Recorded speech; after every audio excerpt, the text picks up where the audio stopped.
Good afternoon, everybody, and welcome back to our afternoon session of Horizon Europe Info Day Cluster 4.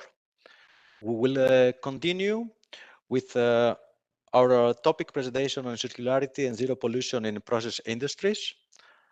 Our colleagues, Dominique Plançon, Policy Officer from DGRTD, will take over the presentation.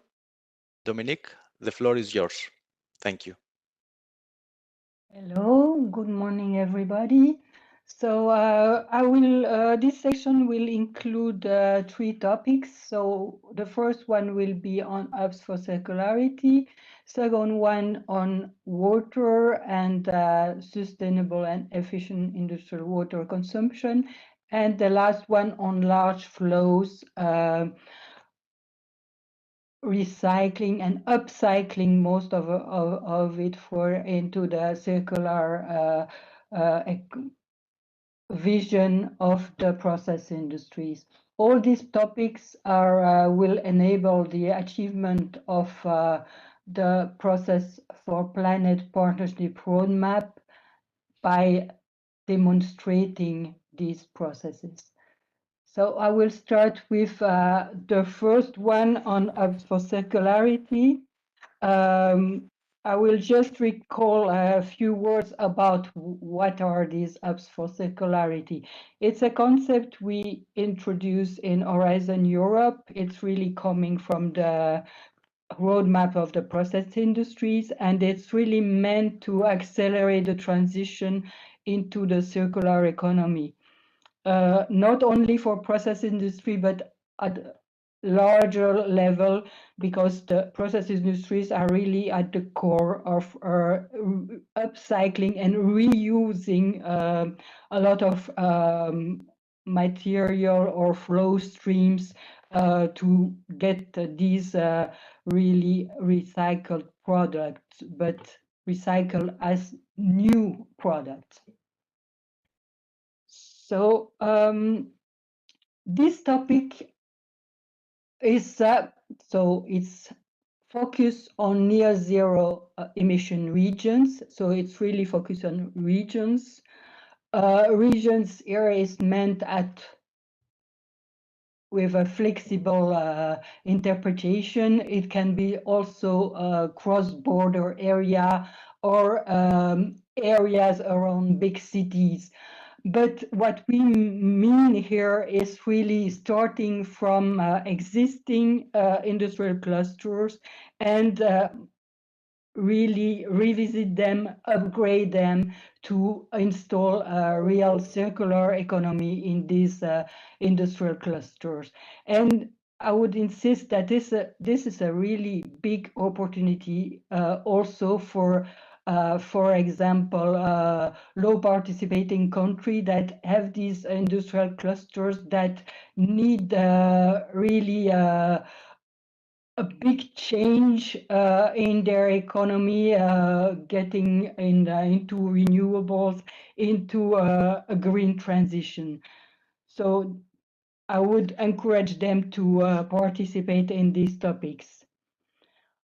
Another very important aspect in these hubs for circularity is that they are not addressing a singular value chain. They are addressing all these industries that are in this cluster. They can be more or less specialized, but that's not important. But they are meant to address several value chains, several industries, and also including strong social involvement of the ecosystem surrounding them. And that's very important. And they are meant to demonstrate the concept of industrial symbiosis or urban industrial symbiosis. That's very important. If you are not really demonstrating industrial symbiosis or urban industrial symbiosis approach, you are out of scope this topic. So that's very, very, very clear. So going into the details of the scope of this topic, we want to see here developed a near commercial scale demonstrator that should integrate an infrastructure part that could integrate, for example, industrial waste, byproduct and water management infrastructure, fluid flows network, digital infrastructure, but also energy networks and grid can be smart operation scheduling, district heating, digital power plants, seasonal storage, biomass, can be all different aspects, but it should be there. All the industries involved should boost their resource efficiency. So not only one single industry, but all of them that are included in these clusters. So it includes also for them heat recovery, resource efficiency, integration of renewables, for example, use of hydrogen, or support implementation of carbon utilization, or prepare for carbon storage logistics or things like that. So it should comprehensively show how symbiosis and cross-sectorial cooperation can trigger this green transition by sharing resources and investment for infrastructure. So the proposal should develop a systemic solution leading to a kind of this hub for near zero emission. It should, of course, co-design and adapt existing processes to integrate these new solutions, energy and mass flow coupling, infrastructure and logistics, and exploit new synergies between the different sectors present. So, of course, all kind of digital technologies are strongly necessary to apply this, and we should see that also in this demonstration. Also, IT infrastructure and tools are needed to support this approach.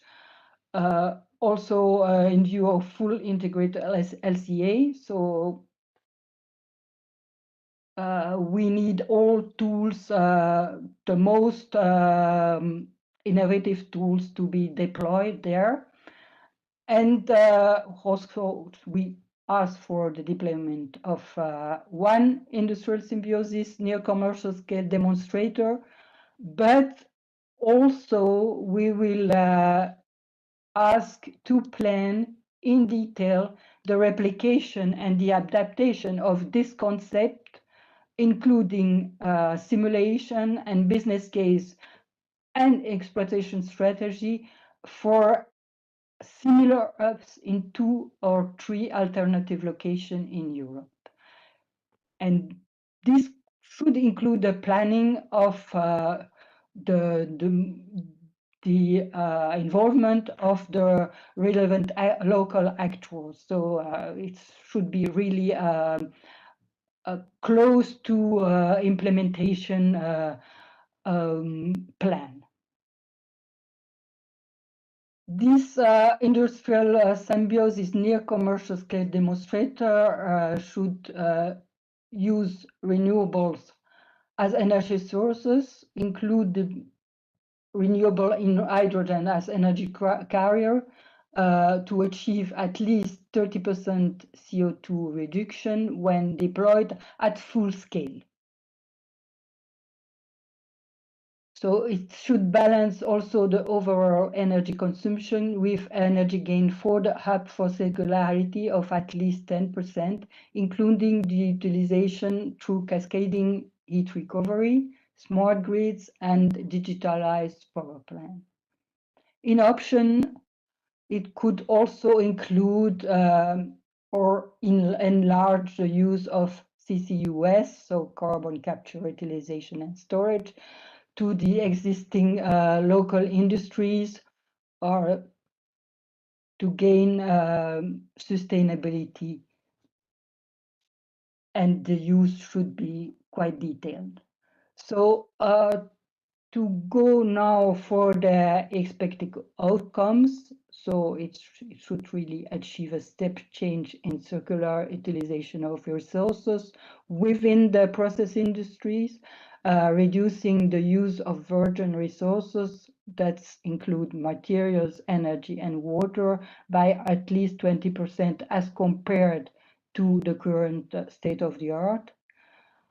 It should also show benefit to the citizen living in proximity of these heavily industrialized clusters, showing healthier environment, clear lowering emissions, and circular and renewable energy sources. It should also promote industrial symbiosis and cross-sectorial cooperation to pave the way for achieving the EU Green Deal goals and the Fit for 55 package objectives, providing recommendation for optimized regional framework conditions by highlighting barriers and suitable innovation-oriented policies. So it's a quite high budget topic with 40 million euro that is dedicated to it, with large project contributions also, because we want all this project implementing deep changes in the processes and the infrastructure of this industrial cluster. So that need, of course, some investment. So the budget per project will be from 15 to 20 million. It's of course an innovation action because it should integrate mostly existing technologies, and the innovation here is really about integration of all these technologies in different sectors and value chains, and the tier level is between 5 and 7. Next slide, please. I will now describe the water topic.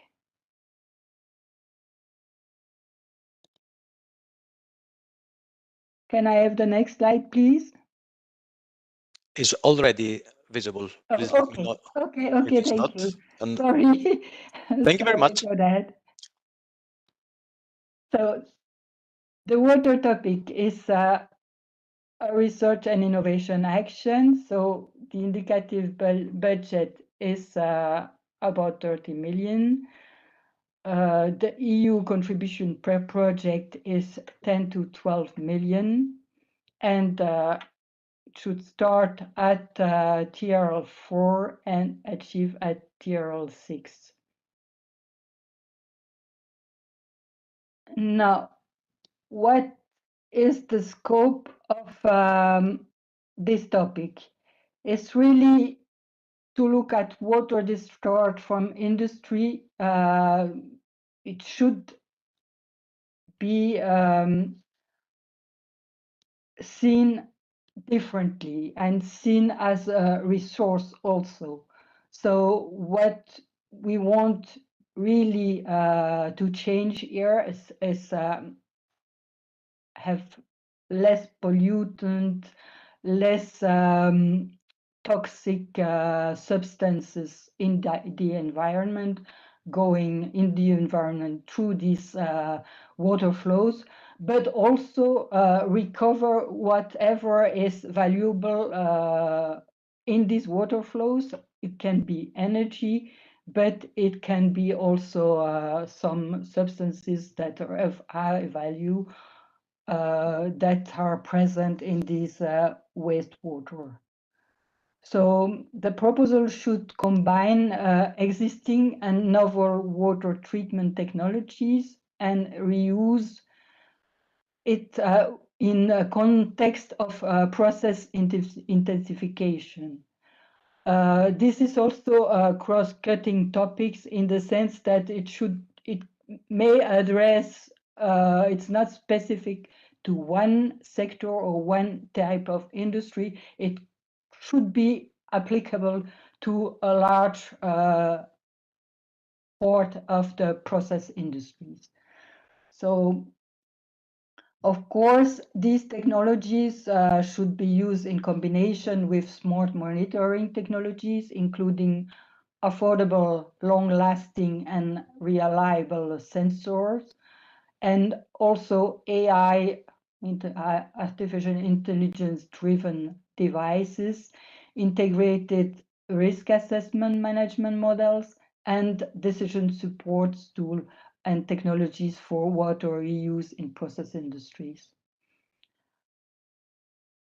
So it should also integrate advanced digital tools for the optimization of the processes, as for example, digital twins. It should propose new technologies for recovering valuable solutes present in this wastewater, like metals, organic compound. That's only two examples. And for eliminating hazardous substance, for example, micro and nanoparticles or other toxic substances. The proposal should include also energy efficiency, techno-economics, and life cycle assessment, considering the overall process. In order to maximize the impact, the technologies in the proposal should not be focused on one sector, as I mentioned already before, but it should be applicable in different type of industries, and show elements related to the replicability and scalability of the technology. So the proposal should also encourage to consider the outcomes of previous projects, and notably the Spire 2020 that is described in the description of the topic, preserving freshwater recycling industrial waters industry. So that's a recommendation. It's not mandatory, but it should be very helpful for the proposals. So that's most of it. I will now pass the floor to Garbine for the next topic on circularity. Okay. Thank you for your attention. Thank you so much, Dominique. I see the slides are already there. So good afternoon to everybody. My name is Garbine Guillot, and I'm going to present here the topic Twin Transition 42, which is circular economy in the process industries, upcycling large volumes of secondary resources. As the topics that Dominique present and the topics just before the lunch break, this topic also implements the co-program European Partnership Processes for Planet. It's a research and innovation action, and the activities are expected to start at TRL 4 and achieve TRL 6 at the end of the project. So this means that technology should be validated on the relevant environment. We have a total budget here, EU budget of 30 million euros, and the expected contribution of the project is between 10 and 12 million euros. So that means we should be able to finance between 2 and 3 projects, something like that. So why of this topic, which is the scope? Currently, what we see is that the materials that are recycled in Europe, but certainly worldwide, are downcycled. Downcycled, that means that when you recycle, the product at the end is less valuable than the original one. So you really want to move, as Europe, we really want to move to a circularity. What we need is breakthrough innovations that aims at upcycling. That will mean that at the end of the day, when you have finalized your recycling process, the recycled product will have the same quality as the original one. So here the topics that are open for upcycling are very broad because we are open to practically all the materials. And then the innovation you will need to provide as proposals, of course, it will depend on the waste category.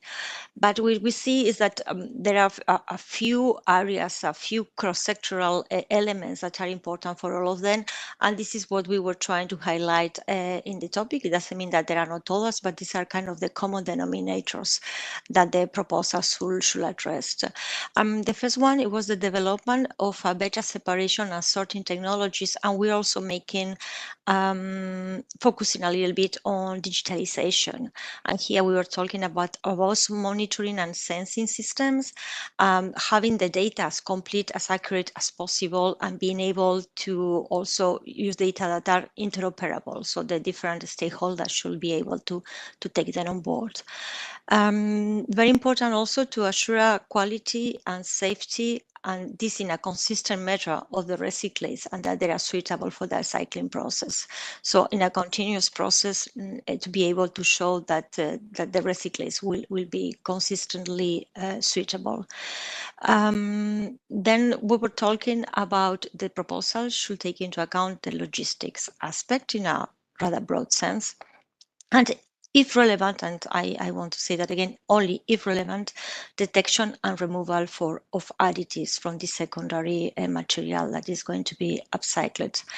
The idea is that this technology, this upcycling technology, should be demonstrated in at least 2 case studies, and this to be developed in close cooperation between recyclers, process industry, users, and technology providers. Really, to have everybody around the table is very important also when you're talking about interoperability, etc.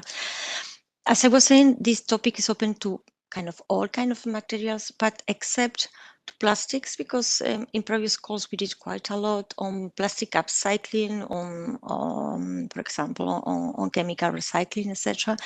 And then to composites, because in previous calls we were also addressing composites, recycling and upcycling. We already had some questions about what is meant a composite and what it's not. So we add there a footnote that I hope is going to be useful to everybody. Where we are not saying what composite is, because sometimes this is kind of putting more questions than really solving. So at least we are saying there what are not composites. So you are trying to work with one of these materials, of course, then you are still in the scope of this topic. So I hope that that will be useful.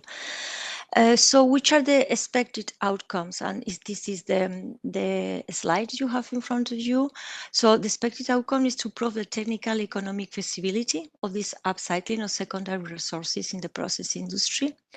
The second expected outcome is to increase the use of secondary resources in the process industry, leading to significant increase in resource efficiency and reduction of CO2 emissions.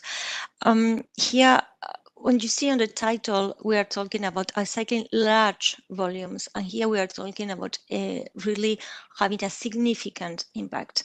Already gives you an idea that we are not looking for niche markets, but really technologies that are going to have an impact and being able to upcycle large volumes. It should also allow to increase the competitiveness of the European process industry. And this is very important because this can really give new business opportunities to recycling companies that we know most of them are SMEs. Contribute to address the quality constraints of the recycled products. As I was saying, the idea is, okay, let's go for upcycling. Let's go for a process where the material, the recycling material has the same characteristics as the original one. Foster data sharing and considering the application of digital product passport. We already had some questions on this. It's only considering is as I was saying before, on the scope, we are talking about advanced monitoring, about having data completeness, accuracy, interoperability. This should allow you to consider the application of digital passport. Increase the use of unused and new skills. Of course, if you are going to recycling, upcycling is new skills, new business opportunities. And at a longer term, to pave the way towards sustainable by design, safe and sustainable by design for circular products. And here we are talking about longer term, in the sense that if you see what needs to be done to upcycle one product, that can give you already ideas of how the product at the beginning should be designed so that upcycling is easier. So that's what we were saying, at a longer term, pave the way. We are not expecting the proposals to make us very thorough work on safe and sustainable by design products. And with that is all from my side. So I think we are ready for questions on this session. Thank you, Garbina. Thank you, Dominique. Unfortunately, we spent all the time that we had for the presentation and the questions together. I thought it was really important to give you the floor to express the scope. I will invite our audience to submit their question in Slido. And then I would suggest to follow with the presentation. We have one more presentation on the intelligent data acquisition and analysis of materials. So, Philippe, I will give you the floor. And at the end of the next presentation, we can answer all questions of the topics together, if that's okay with the time management of the Info Day organizations. So please submit on slido.com, use the event code InfoDay, and all your questions will be kept in the system, will be answered later on, and it will be also tried to be answered at the end of this session in 5 minutes from now.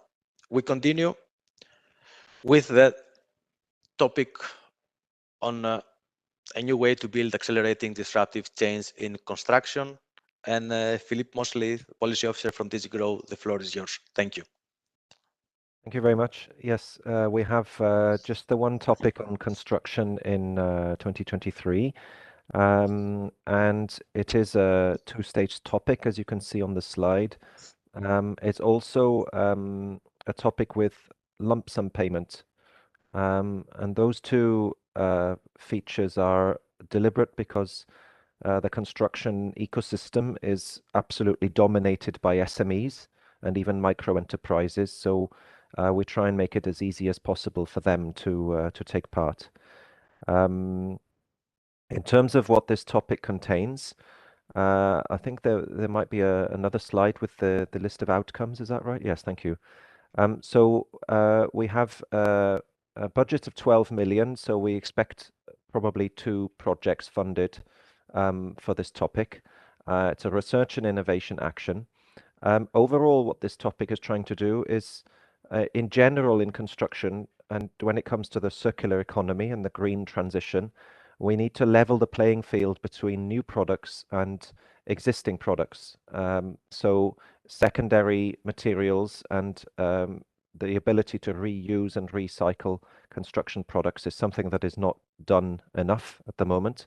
And one of the barriers to that is when either buildings or infrastructure works are dismantled or demolished, the products used in those existing works need to be digitized. The information would need to be fed into digital information that can be used then in future construction works using these secondary products. And that is a very time-wasting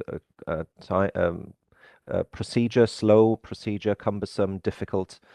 So this research topic would facilitate faster and less labor-intensive identification of materials and of construction products in existing works, and also analysis of them. So the topic includes some examples of the types of characteristics or properties that could be analyzed, things like dimensions, the types of materials that are in there, some of the mechanical properties and so on, but also whether there are hazardous substances like asbestos or other kinds of characteristics could be analyzed. And then these materials and products would be digitized and stored in a way that is usable then for the industry to use these secondary materials in construction projects. Because the digitization of all this information is absolutely crucial to the circular reuse of materials. Another feature of this topic would be and this is where the technology could really become useful, whether there would be concealed elements that are not visible immediately, or perhaps complex materials, hidden structures. So this may be, for example, walls with multiple materials inside, so that it can be identified what's in there before they're all taken apart. And then the topic also provides for the data coming from all of this to be presented in a user-friendly manner to the relevant professionals and architects, developers, on-site workers to be able to use it. So there are some SSH aspects of this and also business model aspects of this to be considered. There is something in the topic there emphasizing the importance of standardization. So standards for things like data sharing, there are, and standards for interoperability. This is also, of course, important.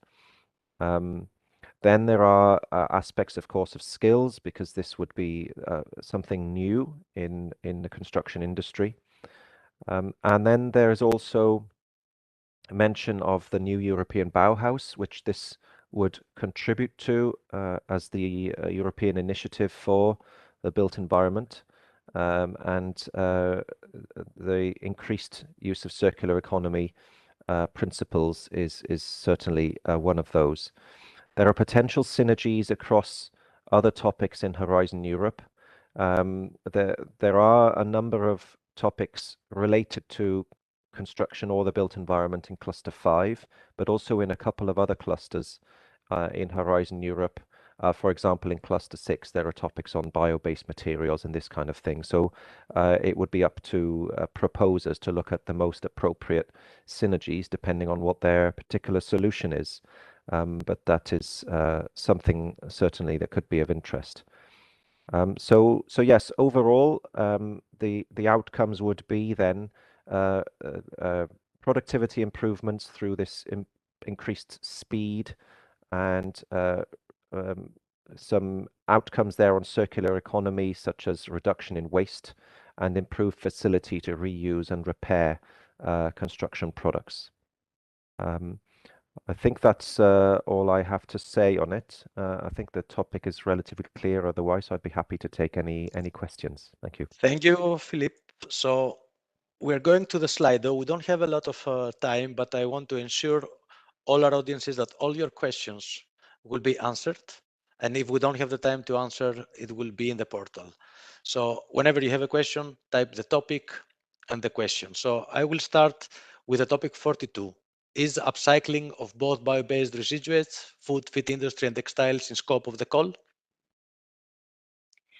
Okay, so maybe here so I'm taking the floor because this is the topic I presented. Here what we need to have very clear that this is one topic that is implementing the processes for planet partnership, and there you have 10 sectors that are energy intensive process industries.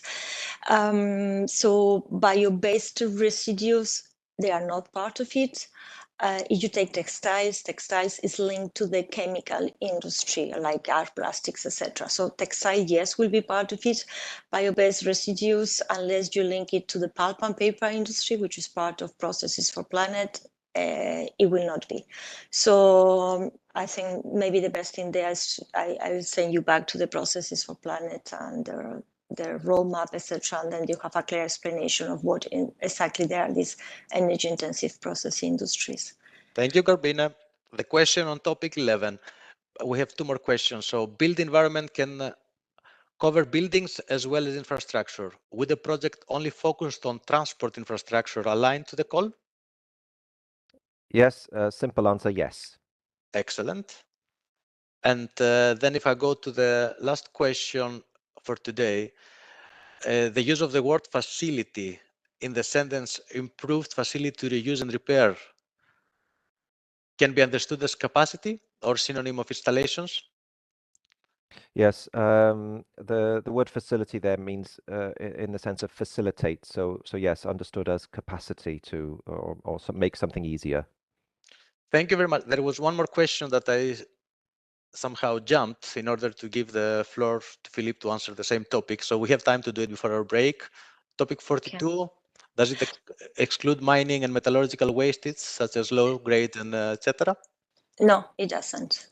Right. Again, if you go to the sectors, there are inside metallurgical wastes are inside. So yeah. Thank you very much, everybody. So we're gonna have a very quick break, and then we will continue with Destination 2, where our colleagues Yolanda Alvarez Gallego will take over the moderation with the next of the topic presentations. Thank you again, and see you soon.